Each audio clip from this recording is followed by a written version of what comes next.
আমি সিলেটে দেখেছি শাহজালাল রহমতুল্লাহ আলাইহি আল্লাহর ওলি, শাহ আমানত আল্লাহর ওলি, শাহ মাখদুম আল্লাহর ওলি। এই ওলিরা কোনোদিন বলে যায় নাই যে আমার মাজারে পাহারা দিয়ে তোমরা টাকা আদায় করো, বলছে কেউ? শাহজালাল রহমতুল্লাহ আলাইহির মিশন কি ছিল আর এই পাগলেরা করে কি? হযরত শাহজালালের তরবারি আজও আছে, আমি তরবারি দেখেছি, দোধারি তরবারি হাতে নিয়ে এসেছেন। এক হাতে ছিল তরবারি আর এক হাতে ছিল আল্লাহর কোরআন। যখন সিলেটে যখন ঢুকলেন গৌর গোবিন্দ তার সব কিছু তিনি আজান দেওয়ালেন। আজান শোনা মাত্র মূর্তিগুলো কাঁপতে লাগলো। গৌর গোবিন্দের কলজা গলার কাছে চলে আসছে, জিজ্ঞেস করছে ব্যাপারটা কি, এরকম হচ্ছে কেন? জ্যোতিষীরা বলল যবন এসেছে, মেলেচ্ছ এসেছে, আর উপায় নাই। শাহজালাল রহমতুল্লাহ আলাইহি তিনি বসলেন গেটের কাছে, এবার সব পালাচ্ছে। গৌর গোবিন্দ বলল সাপুরিয়াদের ডেকে যে আমারে একটা বাক্সের মধ্যে ভরিয়া সাপ বলে চালাই দিও, আমি সামনে পড়তে চাই না। ভয়তে কলজা গলার কাছে চলে আসছে শুধু আজান শুনে। এরপরে লোক সব চলে যাচ্ছে, উনি দেখতেছেন যাও যাও যাচ্ছে সব। তারপরে ঝুড়িতে করে যাচ্ছে সাপুরিয়ারা, তোমাদের এর মধ্যে কি? সাপ, যাও যাও যাও। এরপরে বড় একটা বাক্স, এটার মধ্যে কি? কাজে হুজুর আমরা সাপ খেলা দেখি, এর মধ্যে সাপ। নামাও, আমি সাপ খেলা দেখবো, নামাও ওটা। এরপরে বাক্স খুলছে, দেখে যে আসল সাপ বাইর হয়েছে। গৌর গোবিন্দ বলল যে আমার রাজত্ব ছেড়ে দিলাম, আমারে জানে বাঁচা। শাহজালাল রহমতুল্লাহ আলাইহি বললেন আমি তো মারতে আসি নাই, আমি তো হত্যাকাণ্ড করতে আসি নাই, আল্লাহর দ্বীনকে নিয়ে এসেছি। তিনি ক্ষমা করে দিলেন। সেই শাহজালাল রহমতুল্লাহ আলাইহির মাজারে লোকেরা বিভিন্ন জায়গা দিয়ে যায়, বাস ভরে ভরে যায়, যাইয়া চাদরের উপরে যাইয়া মাথা ঘা দিতে থাকে আর কাঁদতে থাকে। কতগুলো গজাল মাছ আছে, বিরাট বিরাট গজাল, গায়ে শ্যাতলা পড়ে গেছে, দেখলে মনে হয় যেন রিটায়ার্ড অফিসার, এরকম মোটা। ওগুলারে মুড়ি খাওয়ায়, কলজা খাওয়ায়। একটা কুয়া আছে, পানি এত পচা, কয় যে এইটার আর এক মুখ হলো জমজমের সাথে মিশানো। নাউজুবিল্লাহ। হায় রে মানুষ, মুসলমানের আকীদা হয় এত খারাপ, আকীদা বদতর হয়ে গিয়েছে। এগুলি ধর্মের নামের ব্যবসা, এগুলি জোরে বলেন কি? এই ব্যবসা বন্ধ করতে হবে, এই ব্যবসা বন্ধ করতে হবে। এরা ধর্মের নামের লুটেরা, চাদর দিয়ে, আগরবাতি দিয়ে, মোমবাতি দিয়ে, সেজদা দিয়ে মুশরিক হয়ে যাচ্ছে, ইসলাম থেকে খারিজ হয়ে যাচ্ছে। আমার কাছে রিপোর্ট এসেছে প্রচন্ড ভিড়ে মানুষের কষ্ট হচ্ছে, তো কি করা যাবে? আমি বললাম ভিড়, আর আপনারা যদি ভিড় দেখতে চান তাহলে তো সব লোক দাঁড়ায় যাবে, আপনাদের তো দেখার দরকার নেই। একটু চেপে চেপে বসেন আর জোরে সোরে জিকির করেন লা ইলাহা ইল্লাল্লাহ, লা ইলাহা ইল্লাল্লাহ।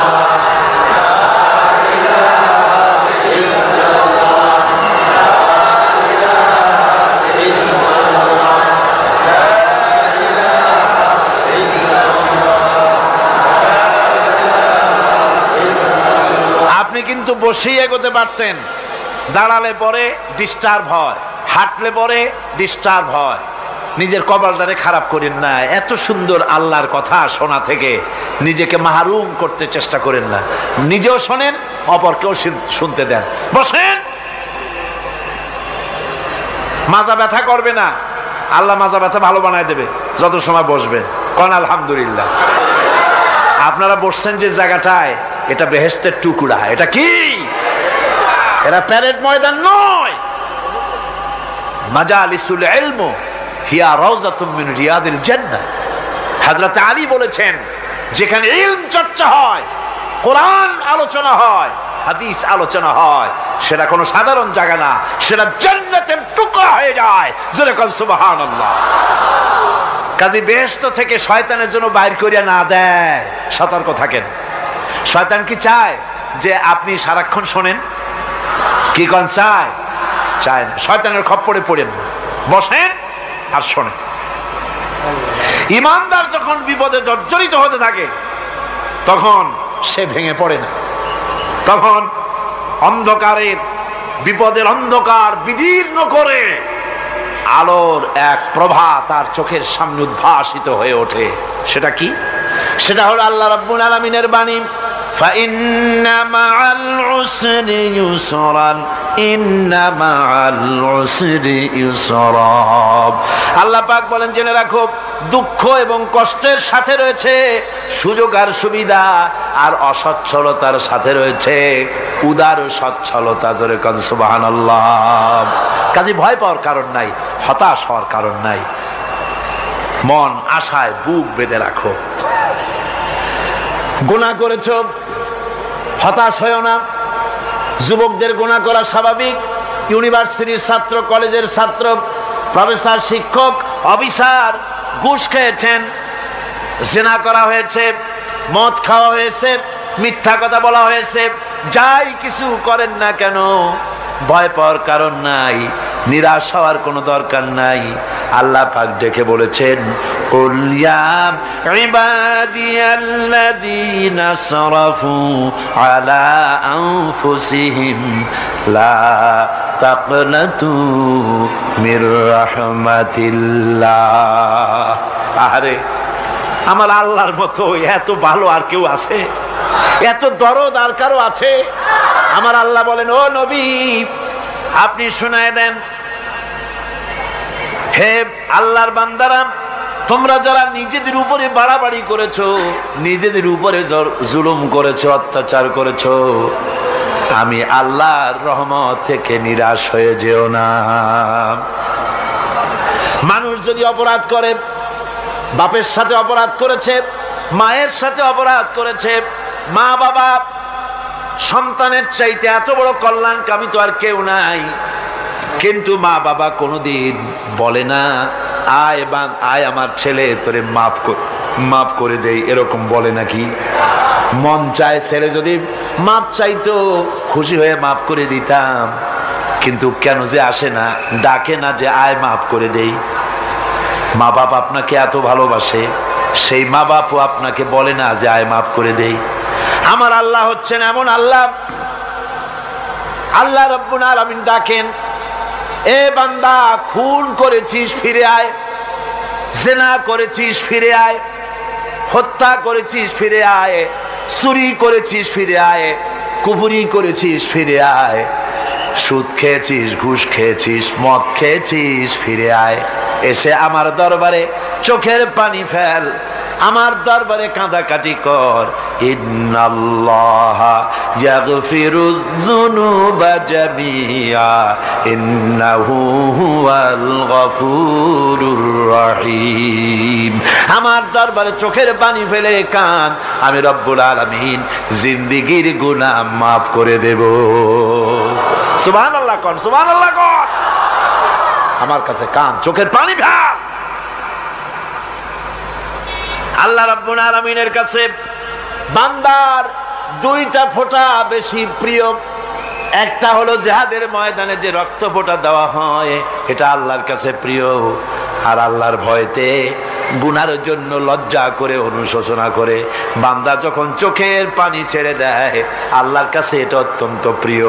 নবীজি বলেছেন, বান্দা যখন গুনার ভয়তে, আল্লাহর ভয়তে, জাহান্নামের ভয়তে অনুশোচনা করে যখন চোখ দিয়া পানি ছেড়ে দেয়, ওই চোখের পানি নাকের অর্ধেক আসতে না আসতে আল্লাহ রাব্বুল আলামিন বান্দারে মাফ করে দেন।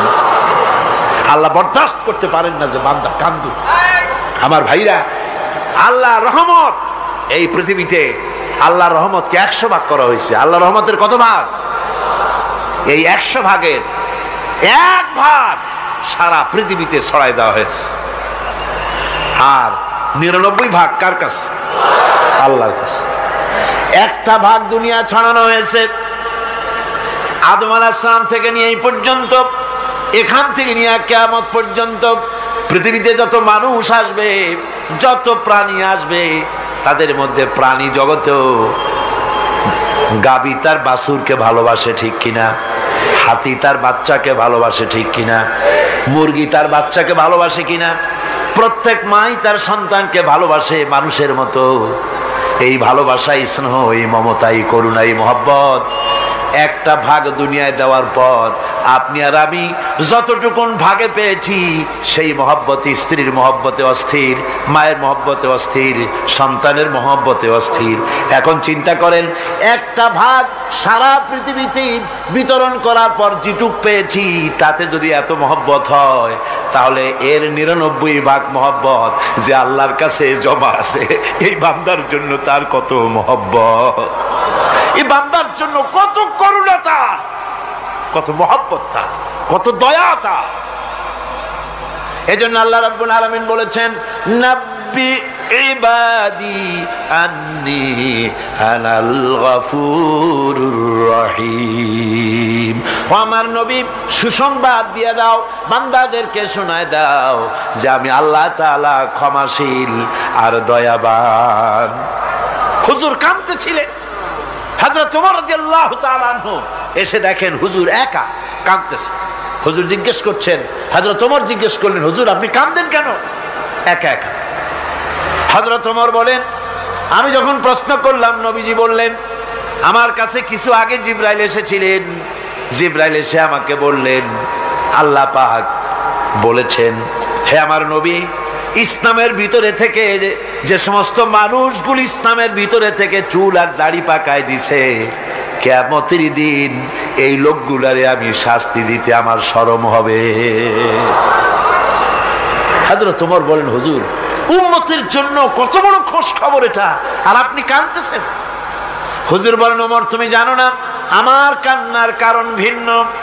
আমার কান্নার কারণ হলো যে আল্লাহ রাব্বুল আলামিন কিয়ামতের দিন দাড়ি চুল পাকা বান্দারে শাস্তি দিতে শরম করবেন, সেই দাড়ি চুল পাকা বান্দাগুলি আল্লাহর সাথে নাফরমানি করতে শরম করে না। আমি এই লজ্জায় কাঁদতেছি।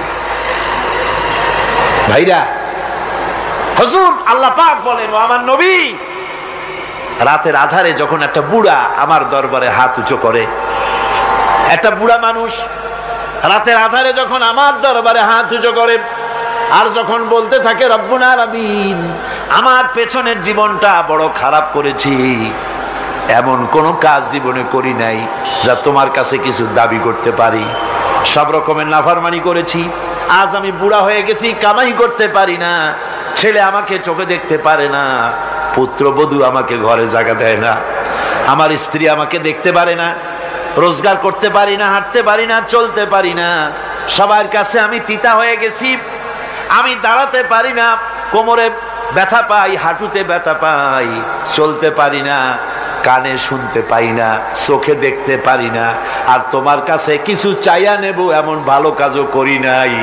এইভাবে যখন বান্দা কাঁদতে থাকে আমার দরবারে, ও আমার হাবিব আমার রহমতের দরিয়ায় জোশ মেরে যায়, আমার শরম হয় এই বুড়াটারে কেমনে খালি হাতে ফিরাইয়া দেই। সুবহানাল্লাহ, সুবহানাল্লাহ। আমার আল্লাহর এত দয়া, আমার আল্লাহর এত মায়া, এত মহব্বত। আমার আল্লাহ রাব্বুল আলামিন বলেন, وَإِذَا سَأَلَكَ عِبَادِي عَنِّي فَإِنِّي قَرِيبٌ। আমার হাবিব, আমার বান্দা আমার ব্যাপারে প্রশ্ন করে, আমি বান্দার একদম নিকটে।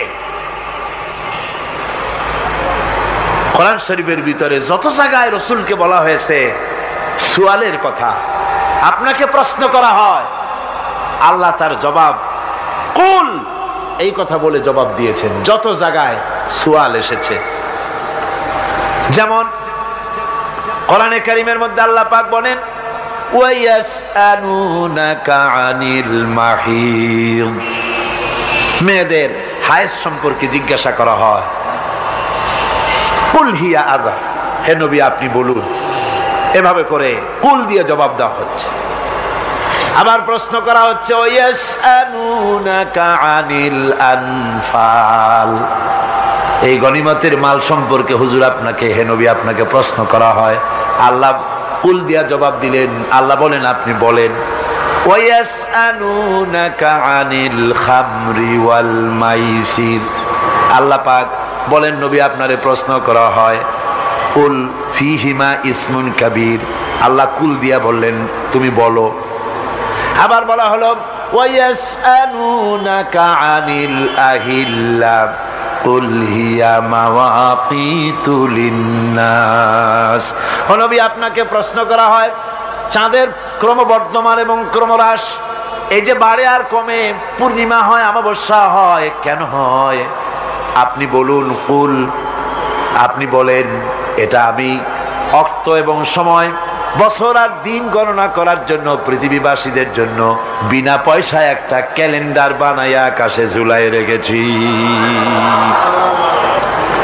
এভাবে যত জায়গায় এসেছে আপনাকে প্রশ্ন করা হয় তত জায়গায় আল্লাহ জবাব দিয়েছেন কুল, আপনি বলেন। গোটা কোরআন শরীফের ভিতরে এই একটি মাত্র জায়গা যেখানে বলা হয়েছে আপনাকে প্রশ্ন করা হয়। আল্লাহ এখানে বলতে পারতেন কুল, আপনি বলেন, আল্লাহ তোমাদের নিকটবর্তী, এভাবে জবাব হয় নাই। এটা কায়দাটা হলো এই, আল্লাহ বলতেছেন ওয়াইজা সালাকা ইবাদি, ও আমার নবী প্রশ্ন তো আমার বান্দারা আমার ব্যাপারে করেছে, এবার আপনার জবাবের কোনো দরকার নাই। প্রশ্ন আমার ব্যাপারে, আমি নিজে জবাব দিয়ে দেই ফা ইন্নী কারীব। ও বান্দা আমার ব্যাপারে প্রশ্ন করেছিস, জবাব আমি দেই, আমি তোর সবচাইতে বেশি নিকটে। সুবহানাল্লাহ, কত নিকটে? ওয়ানাহানু আকরাবু ইলাইহি মিন হাবলিল ওয়ারিদ। তোর যে রগ, এই শাহরগের চাইতেও আমি তোর বেশি কাছে। সুবহানাল্লাহ, আমারে ডাক, আমারে ডাক, কলিজা দিয়া ডাক, অন্তর দিয়ে ডাক। মনের থেকে মানুষ যদি ডাকে, মুখের ডাক আর মনের ডাক এক জিনিস নয়। দিল সে জুবাত নিকলতি হ্যায়, असर रखती है पर नहीं मगर ताकते परवाज रखती है। দিল থেকে যে কথা বেরোয় তা প্রভাব বিস্তার করে, ডানা নাই কিন্তু ওড়ার ক্ষমতা রাখে। মনের কথাই ভিন্ন। মন থেকে, দিল থেকে, কলিজা থেকে, অন্তরের গভীর কন্দর থেকে মুহাব্বতের সাথে কেউ যদি একবার বলে আল্লাহ, বলেন আল্লাহ, আল্লাহ, আল্লাহ, আল্লাহ রাব্বুল আলামিন বলেন অন্তরের অন্তঃস্থল থেকে একটি বার যদি বান্দা বলেন আল্লাহ, আল্লাহ বলেন 70 বার সাড়া দিয়া জিজ্ঞেস করি বান্দা কি চাও, আমি তোমার কাছে আসি। সুবহানাল্লাহ, আমি তোর একদম কাছে, কি চাস বল, বল আমার কাছে। এমন দয়াবান, এমন মেহেরবান, এমন আল্লাহ আমাদের। সে আল্লাহ রাব্বুল আলামিন তিনি বলছেন وقال ربكم ادعوني استجب لكم। তোমাদের রব বলেছেন আমারে ডাকো, আমি আল্লাহ ডাকের সাড়া দিয়া দেব। সুবহানাল্লাহ, কারে ডাকতে হবে? কারে ডাকতে হবে? এই বিশাল জনসমুদ্র একযোগে চিল্লা এখন কারে ডাকতে হবে? কোন পীর সাহেবকে নয়, আল্লাহর কসম কোন খাজা বাবাকে নয়, ডাকতে হবে কারে? চিল্লা এখন কারে? ওয়াকালা রাব্বুকুম উদউনি, তোমার রব তোমাকে বলতেছে আমারে ডাকো, আস্তাজিব লাকুম, আমারে ডাকবে আমি সাড়া দিয়ে দেব। সুবহানাল্লাহ, আল্লাহকে ডাকেন। কি চাই আপনার বলেন, কি চাই? আল্লাহর কাছে চান, আল্লাহ দিয়ে দিবেন। দেওয়ার জায়গা আল্লাহর কাছে চাইবেন, আল্লাহ দিবেন। দেওয়ার জায়গা, চাওয়ার জায়গা হলো সেজদায় পড়ে যাবেন। আমার ভাইয়েরা জায়গাটা চিনায় দিলাম। মাজারে যাওয়া লাগবে না, কবরে যাওয়া লাগবে না। 2 রাকাত নামাজ পড়ে সেজদায় পড়ে গিয়া যত বিপদ আছে, মুসিবত আছে, সেজদার মধ্যে চোখের পানি ছেড়ে দেন আর কেন্দে কেন্দে জীবনের কথা বলেন। আল্লাহ রাব্বুল আলামিন আপনার আওয়াজ শুনবেন আর দোয়া কবুল করে নিবেন। কাঁদতে হবে আল্লাহর কাছে। কার কাছে? আল্লাহর কাছে। সুম্মা ইস্তাগফিরুল্লাহ, আর এরপরে সে যদি আমি আল্লাহর কাছে ক্ষমা চাই, ইয়াজিদিল্লাহ গাফুরার রহিমা, সে আমি আল্লাহকে গফুর এবং রহিম হিসাবে পাবে। সুবহানাল্লাহ। আল্লাহকে গফুর এবং রহিম হিসাবে পাওয়া যাবে। সব আল্লাহকে বলতে হবে, গুনাহ মাফ চাইতে হবে। এই জন্য হুজুর সাল্লাল্লাহু আলাইহি ওয়াসাল্লাম দৈনিক 100 বার তওবা পড়তেন। কোন হাদিসে আছে 70 বার, কোন হাদিসে আছে 100 বার তওবা পড়তেন। নামাজের পরে তো প্রত্যেক নামাজই পড়তেন হুজুর, সালাম ফিরাতেন আর সাথে সাথে বলতেন আল্লাহু আকবার, আস্তাগফিরুল্লাহ, আস্তাগফিরুল্লাহ, আস্তাগফিরুল্লাহ। মনে থাকবে আপনাদের? মনে থাকবে? সালাম ফিরাইয়া কি বলবেন? না, সালাম ফিরাবার সাথে সাথে বলবেন আল্লাহু আকবার, তারপরে পড়বেন আস্তাগফিরুল্লাহ, আস্তাগফিরুল্লাহ, আস্তাগফিরুল্লাহ। তওবা পড়বেন, আল্লাহর কাছে সবসময় গুনাহ মাফ চাইতে থাকবেন, বিনীত থাকবেন। আল্লাহকে পাওয়া যাবে, তাকে রহিম হিসেবে পাওয়া যাবে। সুতরাং ঈমান বিল্লাহ, আল্লাহর প্রতি ঈমান আনলে পরে চতুর্থ নম্বরের যে উপকারটা হবে সেটা হলো হতাশায় ভুগবে না, নিরাশায় ভুগবে না, আশায় বুক বেঁধে উঠবে, ঈমান মজবুত হবে, আল্লাহর কাছে মানুষ বিনয়ী হয়ে যাবে। এবার পঞ্চম নম্বরের উপকার আমি বলছিলাম, ঈমান বিল্লাহ, আল্লাহর প্রতি ঈমান আনলে পরে অসংখ্য উপকার হয়, অসংখ্য বৈশিষ্ট্য আছে। এর 6টা উপকারের কথা আমি বলবো। কয়টা? অসংখ্য উপকারের ভিতরে প্রধান 6টি উপকারের কথা বলবো। এর বললাম কয়টা? 4টে বলেছি। এবার বলো পঞ্চম উপকারের কথা। আল্লাহর প্রতি আপনি পূর্ব পশ্চিমে কতবার মুখ ঘোরালেন, এটাই কিন্তু আপনার আসল সৎ কাজ নয়। আসল সৎ কাজ হলো আল্লাহর প্রতি ঈমান আনা। এই ঈমানের ব্যাপারে 3টা দিন আমরা পার করে দিলাম, এখনো কথা শেষ হয় নাই। আল্লাহর প্রতি ঈমান আনলে পরে যে উপকারটা হবে পঞ্চম নম্বরে, সেটা হলো কঠোর এবং কঠিন বিপদের ভিতরে বান্দার ভিতরে অবিচলতা এবং ধৈর্যের সৃষ্টি হয়ে যাবে। আলহামদুলিল্লাহ। কঠিন বিপদ মুসিবত আসলে পরে সে অবিচল থাকবে। সারা দুনিয়ার বিপদ আপদ, শত্রুতা, দুঃখ, কষ্ট, মুসিবত, জুলুম, নির্যাতন সবকিছু পাহাড়ের মতো উঁচু হয়ে তাকে ঘিরে ফেলবে, কিন্তু তাকে এক চুলও নাড়াতে পারবে না। আলহামদুলিল্লাহ। সারা পৃথিবী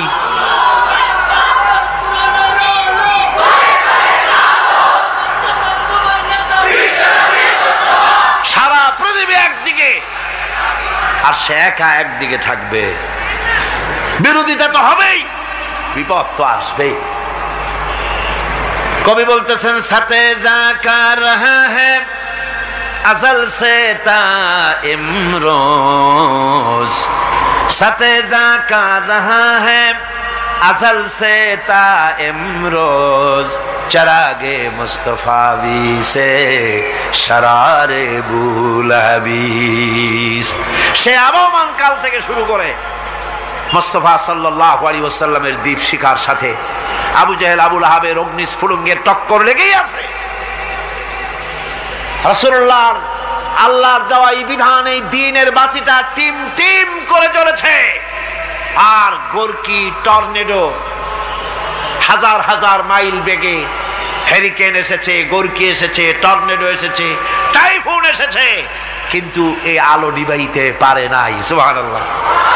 এই আলো নিবাতে পারে নাই। এই শত্রুতা চিরকালের, নিবাতে পারবে না। কারণ হচ্ছে আল্লাহ রাব্বুল আলামিন বলেছেন, ইউরিদুনা লিইউতফিউ নূরাল্লাহি বিআফওয়াহিহিম ওয়াল্লাহু মুতিম্মু নূরিহি ওয়ালাউ কারিহাল কাফিরুন। ওরা চায় মুখের ফু দিয়ে আমার আলোকে নিভিয়ে দেবে, কিন্তু আমি আমার আলোকে পূর্ণতা দান করব। তাতে কাফের বেঈমানদের কলজায় যত জ্বালা যন্ত্রণা হোক, আমার দ্বীন কেউ মিটাই দিতে পারবে না। সুবহানাল্লাহ। সুতরাং বিপদে অবিচলতা আসবে, সে অটল হবে, মজবুত হবে। কোরআনে কারীম বলতেছে, ওয়া কাযালিকা জাআলনা লিকুল্লি নাবিয়্যিন আদুওয়াম মিনাল মুজরিমিন। এই পৃথিবীতে এমনি করে আমি সকল নবীদের শত্রু বানিয়েছি সব পাপিষ্ঠ অপরাধীদেরকে। নবীদের সাথে বিরোধিতা করেছে কারা? পাপিষ্ঠরা, অপরাধীরা। আজও খুঁজে দেখেন, আজও ইসলামী আন্দোলনের বিরোধিতা যারা করে সবগুলি কি পাপিষ্ঠ? সত্য কি না কর? ইসলামী আন্দোলনের বিরোধিতা যারা করে হিসাব করে চোখ দিয়ে তাকায় দেখেন, খুঁজে দেখেন তাদের নামগুলি।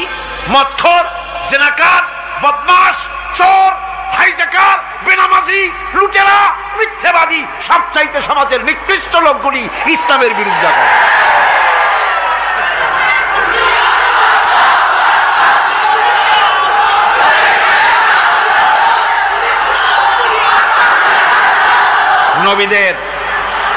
নবীদের শত্রু আল্লাহ বলেন সব যুগে নবীদের সাথে শত্রুতা করেছে পাপিষ্ঠরা। আল্লাহর কথা, কার কথা?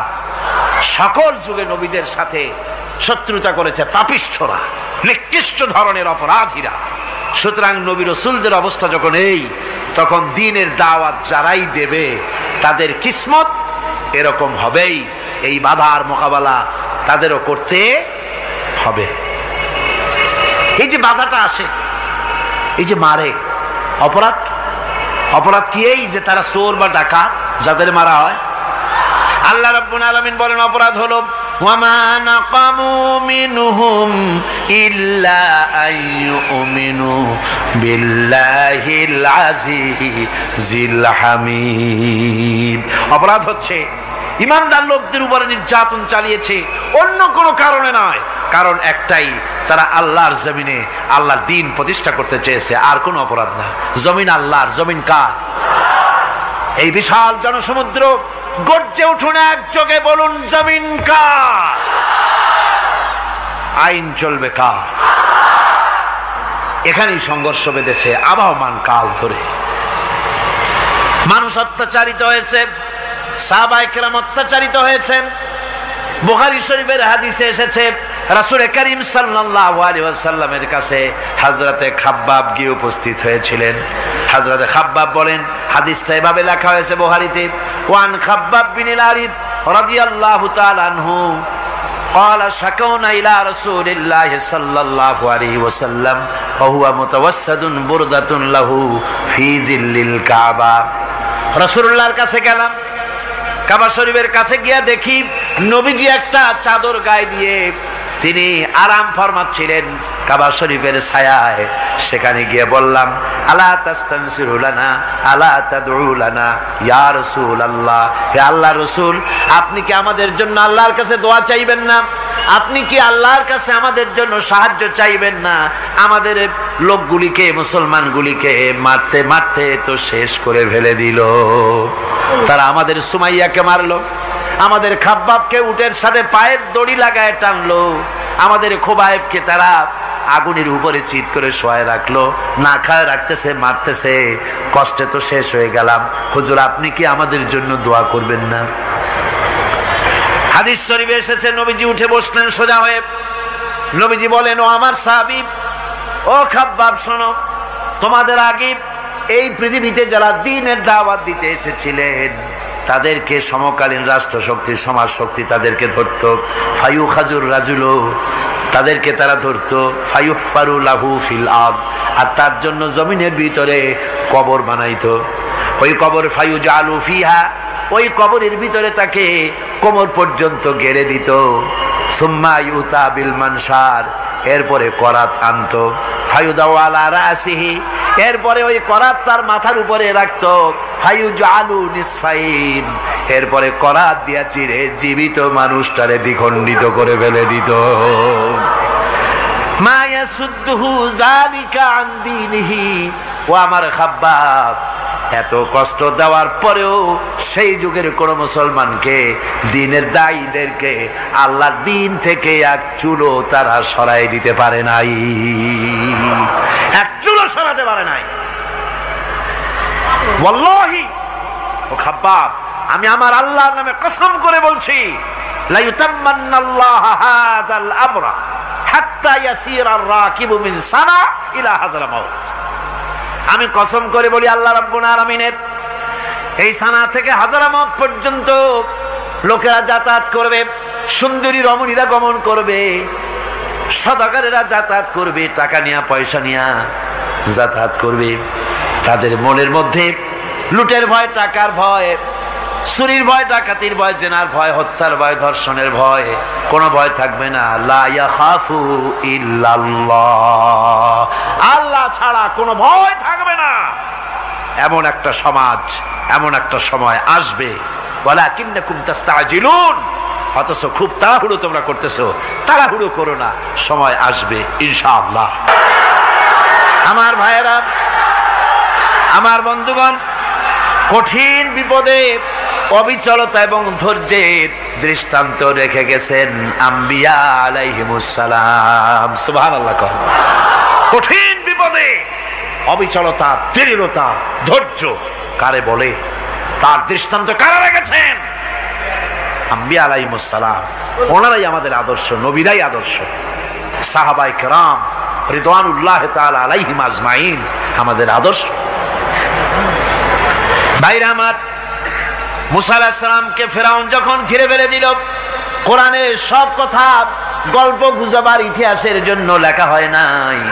কোরআনের মধ্যে যা লেখা হয়েছে সব বান্দাদের উপদেশের জন্য, যাতে করে লোকেরা চিরটা কাল এর থেকে উপদেশ নিয়ে নিজেদের তৈরি করতে পারে। জোরে বলেন সুবহানাল্লাহ। মুসা আলাইহিস সালামের কথা আল্লাহ বলেন, ফেরাউন তাকে ঘিরে ফেলে দিল, পালাবার রাস্তা নাই।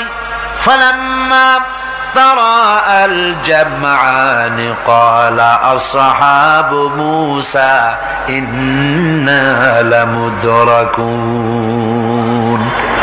মুসা আলাইহিস সালামের উম্মতেরা বললেন, হে মুসা, পাকড়াও হয়ে গেছি, পালাবার রাস্তা নাই। তিন দিক থেকে আমাদেরকে ঘেরাও করেছে ফেরাউনের শক্তি। সামনে কি? দরিয়া, আর তিন দিকে কি?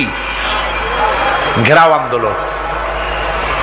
পালাবার পথ নাই, পালাবার পথ নাই। সারাশি আক্রমণ, ঘেরাও আন্দোলন। এই যে ঘেরাও টেরাও তো আজকে নতুন নাই, ঘেরাও আসছে অনেক আগের থেকে। আসলে কথা বুঝতে পেরেছে? মাইক না থাকলে আমি কি করবো কোন? আজকে এরকম হচ্ছে কেন? আগামীকাল ঠিক হবে ইনশাআল্লাহ, রাগ করেন না। গান হচ্ছে, বসেন বসেন। শয়তান ঢুকছে মাইকের মধ্যে।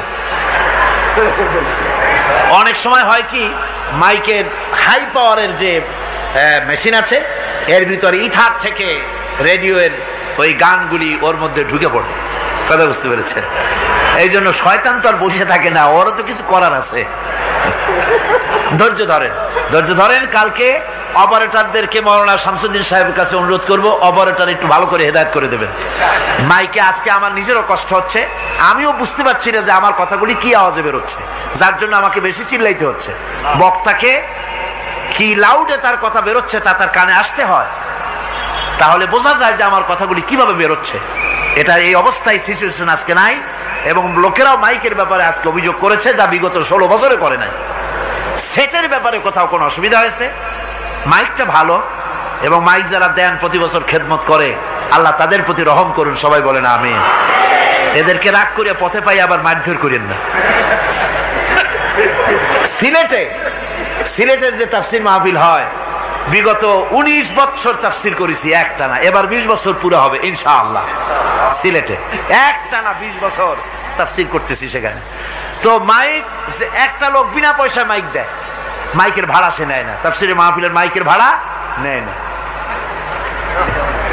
যে বছর এরশাদ সরকার আমাকে প্লেন থেকে নামতে দিল না, আপনাদের মনে আছে? সিলেট থেকে ফিরাই দিল।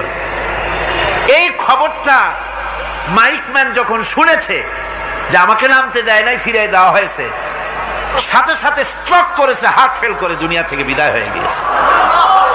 সিলেটে তাফসির হতে পারবে না, এই কথা সে বরদাস্ত করতে পারে না। আমি কেঁদেছি আর দোয়া করেছি, আল্লাহ, কোরআনের মহব্বতে লোকটার এই অবস্থা হলো, তোমার জান্নাত তুমি দয়া করে তাকে দান করে দিও। কাজে কোনো ব্যবসায়ী চায় না যে তার ব্যবসাটা খারাপ হোক, লোকেরা মন্দ বলুক। এ মাইকের ব্যাপারে আপনারা আজকে রাগারাগ করেন না, যা হয়েছে কালকে ভালো হবে ইনশাআল্লাহ। সবাই বলেন ইনশাআল্লাহ। এখন চলেন আমরা ফেরাউনের অবস্থা দেখি গিয়া কি করতেছে ফেরাউন। মুসা আলাইহিস সালামকে ঘেরাও করে ফেলেছে, পালাবার উপায় নাই, একদিকে দরিয়া, তিন দিকে ফেরাউনের শক্তি। এই যে ঘেরাও টেরাও, মানে নতুন তো না, ধর্মঘট নতুন না, পুরানা জিনিস। এই পৃথিবীতে সর্বপ্রথম ধর্মঘট কিসের উপরে হয়েছে জানেন? এই পৃথিবীর প্রথম ধর্মঘট হয়েছে পেঁয়াজ, রসুন আর ডাইলের উপরে, মুসা আলাইহিস সালামের জামানায়। লান নাসবিরা আলা তুআমিন ওয়াহিদ, আমরা এক রকমের খাদ্য আর খাবো না, আমাদের পেঁয়াজ দেওয়া লাগবে, ডাল দেওয়া লাগবে, রসুন দেওয়া লাগবে। সর্বপ্রথম ধর্মঘট হয় মুসা আলাইহিস সালামের জামানায়, সেখান থেকে শুরু হয়েছে। কিন্তু মশাল মিছিল যে আসলো কই থেকে, এইটা আমি খুঁজে পাইনি। পরে প্রত্যেকটা জিনিসের তো ইতিহাস আছে, আমি খুঁজতে খুঁজতে পেলাম। আমি জানি না এর ইতিহাস মূলে কোথায়, কিন্তু আমি যদ্দূর খুঁজে পাইছি সেটা হলো মশাল মিছিলের আবিষ্কার হয়েছে লঙ্কায় রাবণের সময়।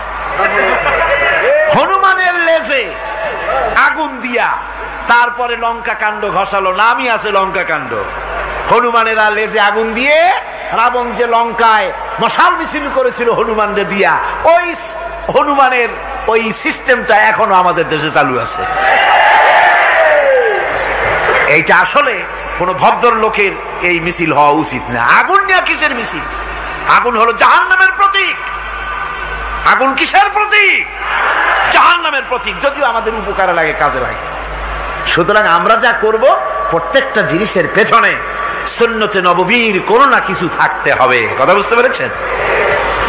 তিন দিক থেকে ঘেরাও হয়ে গেছে, পালাবার কোনো রাস্তা। হযরতে মুসা আলাইহিস সালামের কাছে উম্মতেরা বললেন, পালাবার তো কোনো পথ নাই, এখন উপায়টা কি? আমাদের তো আর উপায় নাই। মুসা আলাইহিস সালাম দেখেন বিপদে পড়ে গেছেন, কিন্তু ধৈর্য হারান নাই, ভয় পান নাই। ভয় পাইছিলেন? ভয় পেয়েছেন? প্রশ্নই ওঠে না। মুসা আলাইহিস সালাম, আল্লাহ পাক যাদেরকে বলেছেন উলুল আযম রাসূল, যাদের বলেছেন তার মধ্যে হযরত মুসা একজন উলুল আযম পয়গম্বর। চারটিখানি কথা না, আল্লাহ কথা বলছেন তার সাথে, কালিমুল্লাহ তিনি। সুবহানাল্লাহ। কর মুসা আলাইহিস সালাম শোনালেন, কাল্লা ইন্না মাইয়া রাব্বি সায়াহদিন। কখনো নয়, আমার উম্মতেরা ভয় পেও না, আমার রব অবশ্যই আমাকে পথ দেখাবেন। সুবহানাল্লাহ।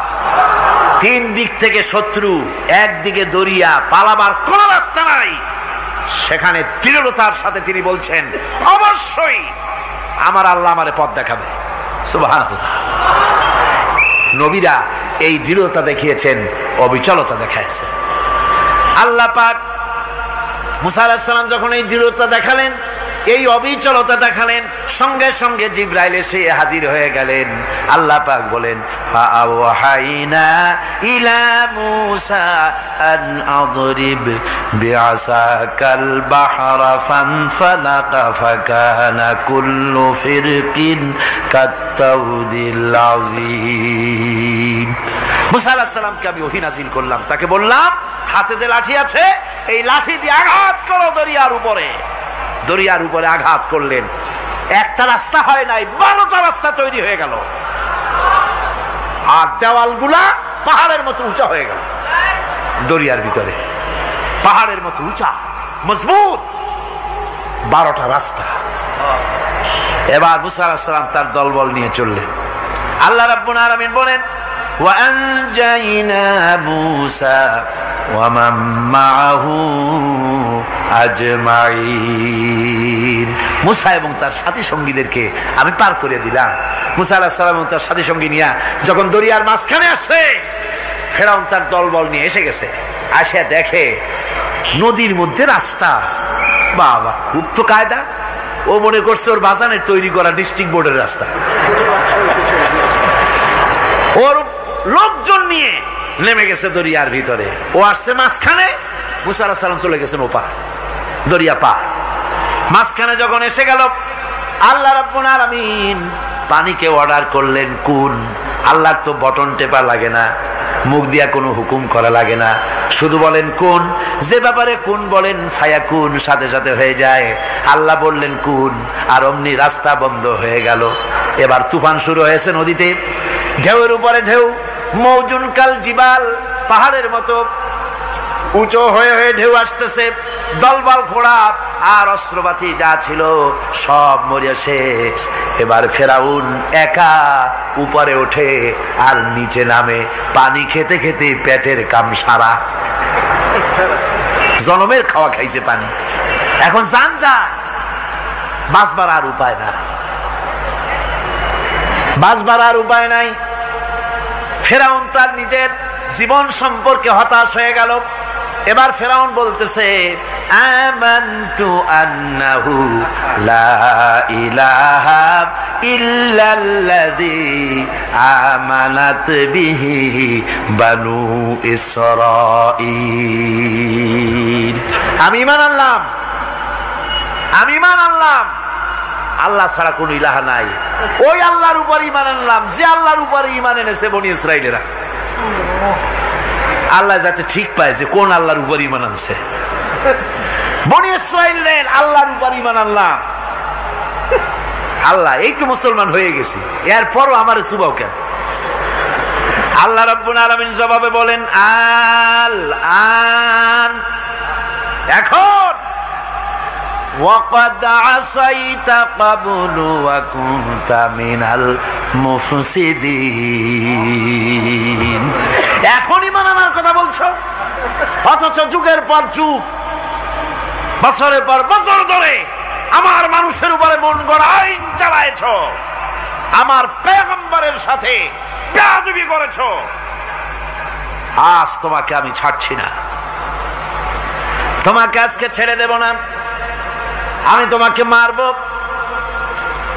আর সমস্ত প্রাণীগুলিকে, স্থলচর প্রাণীগুলিকে আল্লাহ পাক অর্ডার দিয়া দিলেন,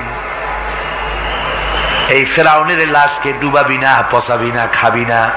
আলিয়াউমা নুনাজ্জিকা বিবাদানিক, আমি তোমার শরীরে বাঁচায় দেব। পোকে খাবে না, পানিতে পচবে না, মাছে খাবে না, কুমিরে খাবে না, দুনিয়ার কোনো পশুতে খাবে না। আমি তোরে শুটকি বানাইয়া রাখবো, যাতে করে দুনিয়ার সমস্ত ফেরাউন যত যুগে যুগে আসে তোরে দেখে যেন হেদায়েত নিতে পারে। ফেরাউনকে আল্লাহ শুটকি বানায় রাখছে। আমি ফেরাউনদের লাশ দেখেছি ব্রিটিশ মিউজিয়ামে। ফেরাউন তো একটা না, অনেকগুলা। আসলদারে অবশ্য দেখিনি। ব্রিটিশ মিউজিয়ামে ওই ফেরাউনগুলার লাশ যখন অসুবিধা হয়, মমিগুলি, তখন ইংল্যান্ডে নিয়ে যায় চিকিৎসা করাবার জন্য। চোখ টোক আছে গর্তের ভিতরে, তারপরে চামড়া টামড়া হাড়ের সাথে মিশানো, ওইভাবে চেহারা দেখলে মনে হয় যে সত্যি ফেরাউনিগুলো। আর ব্রিটিশের কাম মিশর থেকে না আনছে এমন কোন জিনিস নাই। আমি সেখানে এক বক্তৃতা বলছিলাম, আপনারা এদের এখন সভ্য, এদের এখন ভদ্র, এরা হলো ইন্টারন্যাশনাল চোর। ওরা সারা দুনিয়া চুরি করেছে। লন্ডনে বক্তৃতা করেছি, সারাটা দুনিয়া চুরি করছে, আমাদের দেশকে শোষণ করেছে। এই বিশাল ভূভাগকে শোষণ করে ইংল্যান্ডের দ্বীপটাকে তারা সাজাইছে। তারা ময়ূর সিংহাসনের, শাহজাহানের ময়ূর সিংহাসনের ময়ূরের বাম চোখে কোহিনূর মণি লাগাইছিলেন। শাহজাহান ময়ূরের ডান চোখে কোহিনূর মণি লাগায় নাই। কোহিনূর মণির অনেক দাম, আমি দেখে এসেছি মণি। এখন সেটা কুইন এলিজাবেথের মুকুটে শোভা পাচ্ছে। সেই মণি এমনি বলে প্রবাদে 7 রাজার ধন 1 মাণিক্য, বলেন এরকম অনেক দাম। শাহজাহান দেখালেন, আমি মুসলমান, আমার কাছে এটার দাম নাই, এই জন্য ময়ূরের ডান চোখে লাগালাম না, বাম চোখে লাগাই দিলাম। এইটারে চুরি করছে। তারপরে মিশর থেকে, মিশরের মমি চুরি করেছে, জুতা চুরি করছে, ছাতি চুরি করছে, পিসা চুরি করেছে।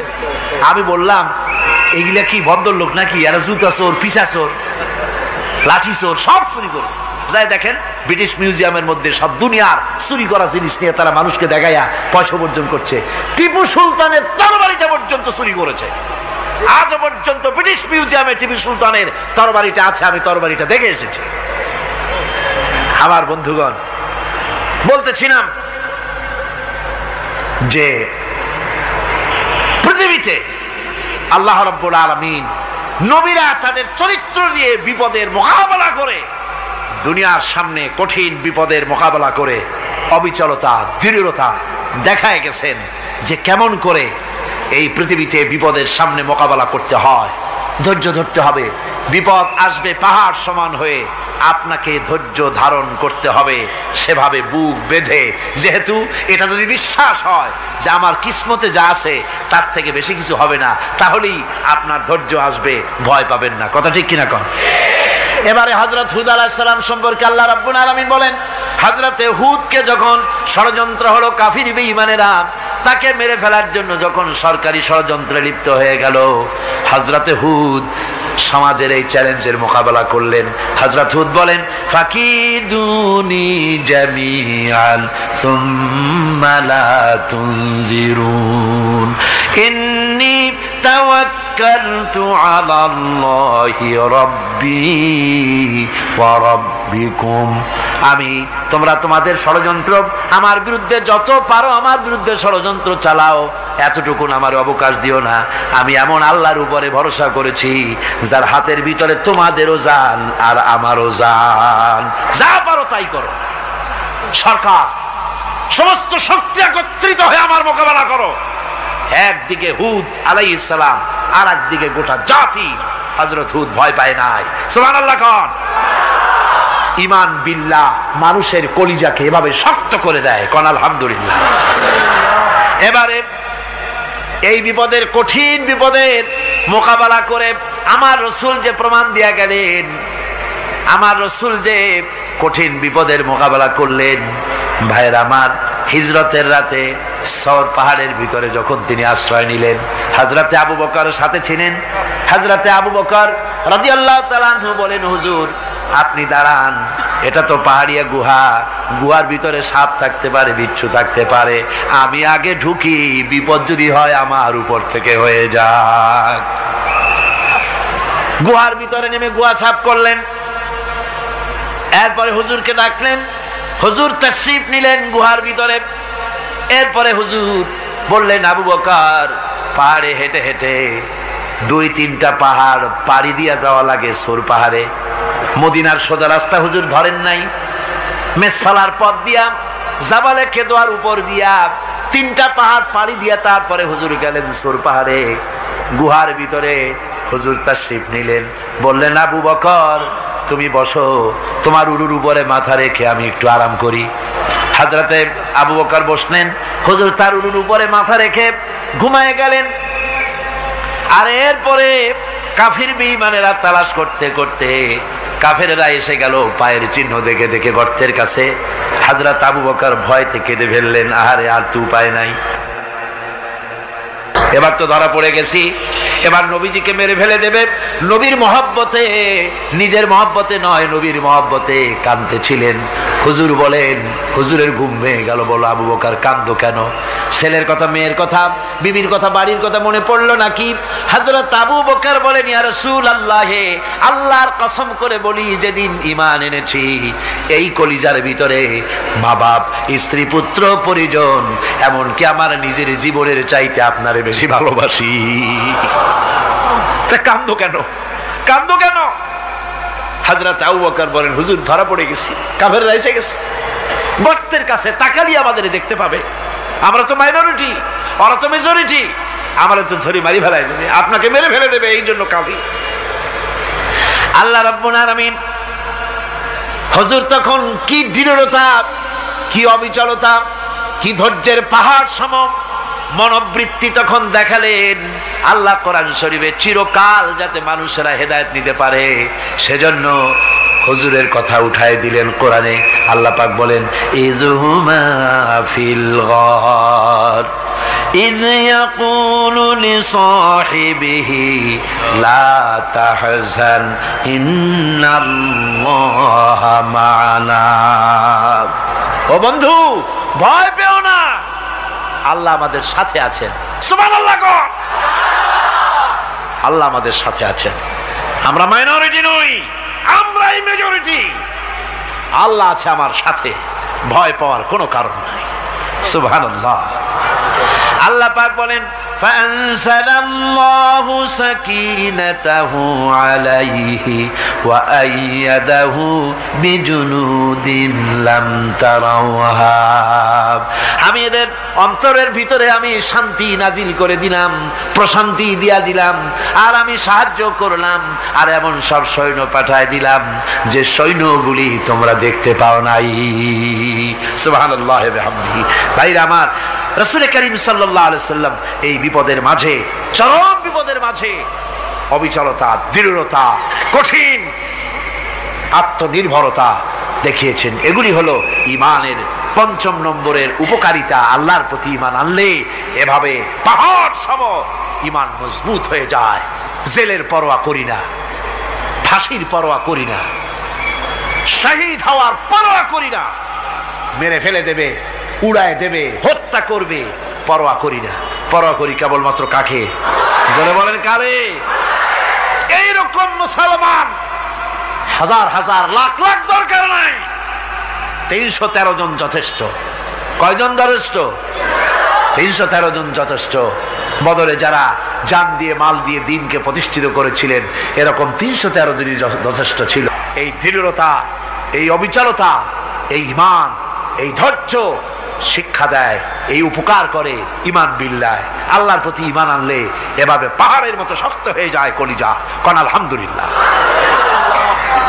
আমার বন্ধুগণ এবার আমি বলবো সর্বশেষ উপকারের কথাটা বলি মোনাজাত ছেড়ে দেব কয়টার কথা বলছিলাম উপকার ছয়টা উপকারের কথা বলেছি অনেকগুলি বৈশিষ্ট্য অনেকগুলি উপকারের মধ্যে আল্লাহর প্রতি ঈমানের 6টা উপকারের কথা 5টা বলা হয়ে গেছে এবার 6ষ্ঠ নম্বর এবং শেষ নম্বর এটা হচ্ছে আল্লাহর প্রতি ঈমান আনলে পরে তার দ্বারা সবচাইতে বেশি ফায়দা পায় সমাজ এবং রাষ্ট্র কোন আলহামদুলিল্লাহ কোন আলহামদুলিল্লাহ আল্লাহর প্রতি ঈমানের দ্বারা নৈতিক সংশোধন হয় এবং রাষ্ট্র আর সমাজ সবচাইতে বেশি উপকৃত হয় কারণ হলো ঈমানদার ব্যক্তি আল্লাহর প্রতি যে ঈমান এনেছে তার মনের মধ্যে ধারণা এটা হয় আমার কোনো কাজ তো গোপন থাকে না ইন্নাল্লাহা লা ইয়াখফা আলাইহি শাইউন ফিল আরদি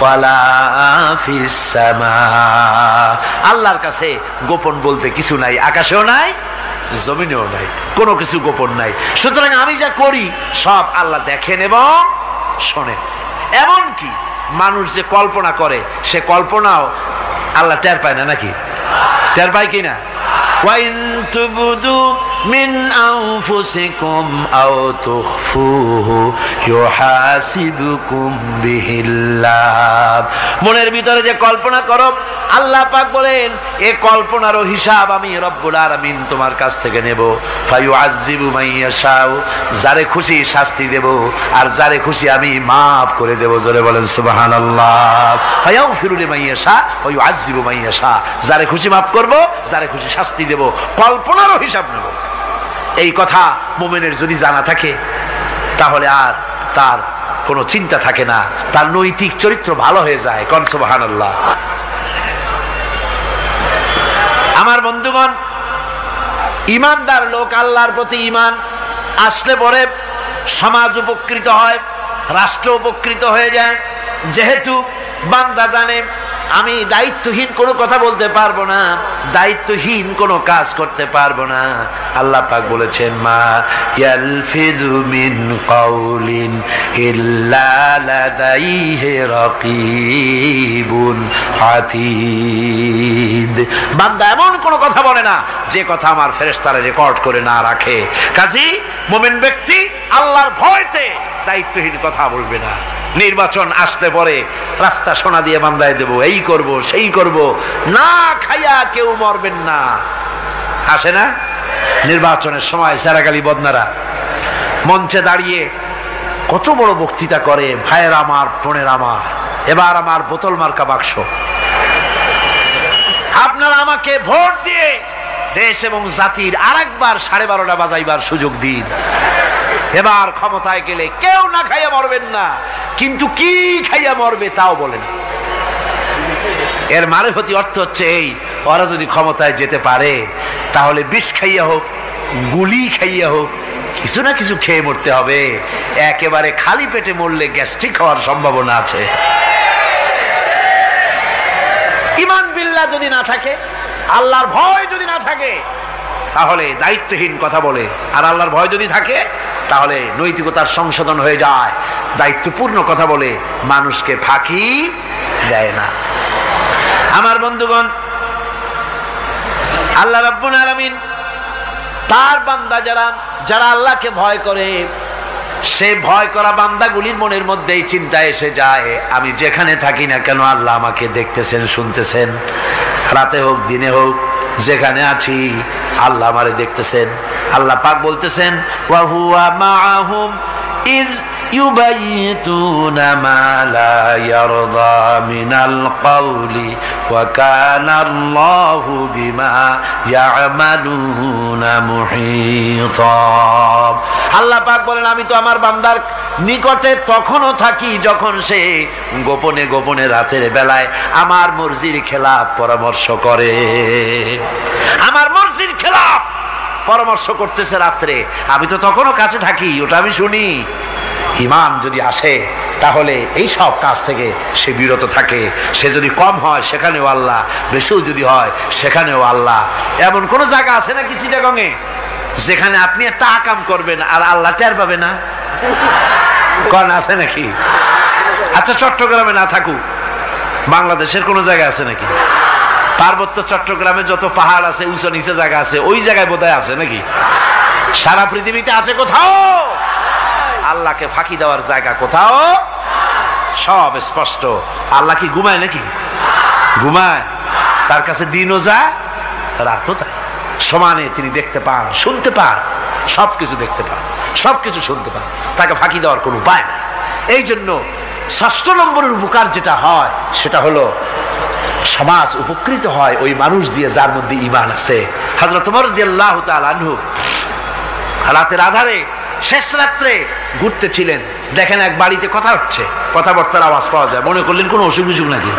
ঘরে গিয়ে কান পাচ্ছেন দেওয়ালের সাথে, শুনতে পাচ্ছেন ভিতরে বুড়ি মা তার মেয়েকে বলছে, এই মেয়ে ওঠ, উটের দুধ দোয়াই নিয়ে আসছি, এর মধ্যে পানি মিশা, তারপর সকালে বাজারে নিয়ে যা। মেয়ে বলছে, মা এই কামটা আমি পারবো না। কেন পারবি না? হযরত ওমর ফরমান জারি করেছেন, দুধে পানি মিশাতে নিষেধ করেছে, কাজে এই কাজটা আমি পারবো না। আরে বেটি, আমিরুল মুমিনিন দেখ এখন কোথায় যায়, ঘুমায় আছে, সে কি দেখতেছে নাকি যে পানি মিশাই না কি মিশাই? মেয়ে বলতেছে, মা আমিরুল মুমিনিনকে ফাঁকি দেওয়া যেতে পারে, তার পুলিশ বাহিনীকে ফাঁকি দেওয়া যেতে পারে, কিন্তু আল্লাহ রাব্বুল আলামিনের চোখকে ফাঁকি দেওয়া যাবে না। হযরত ওমর এই কথা শুনে বাড়ি চলে গেলেন আর নিজের ছেলেকে ডেকে বললেন, ছেলে আমার, অমুক জায়গায় একটা বাড়ি আছে, সেখানে একটা যুবতী মেয়ে আছে, ওই মেয়েটার বিয়ে হয়েছে কিনা শোনো, যদি বিবাহ না হয়ে থাকে তুমি তোমার নিজের বিয়ের প্রস্তাব দাও। আমিরুল মুমিনিন এই মেয়েটা সুন্দরী কেমন, স্বাস্থ্য কেমন কিছুই দেখলেন না, দেখলেন তাকওয়া। কি দেখলেন? আল্লাহর ভয়। আল্লাহর ভয় যখন একটা জাতির মধ্যে আসে, পুলিশ লাগে না, পুলিশের কাজ কমে যায়। পুলিশ তো পাহারা দিতে দিতে অস্থির হয়ে যায়, সারা রাত দিন সমানে কষ্ট করতে হয় তাদের। অধ্যাপক মুফিজুর রহমান সাহেব কালকে যে কথাটা বলছিলেন, আসামি পুলিশেরা কত কষ্ট করে জানবাজি করে আসামি ধরে, আর টেলিফোন আসে, হ্যালো কে, চিটাগংয়ের এসপি নাকি? বলে হ্যাঁ। কারে ধরছো? ধরছি তো বল্টু মিয়ারে।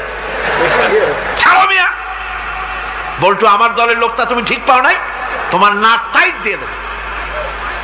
বল্টুরিও ছাড়ো আর তার বন্দুকও ছাড়ো।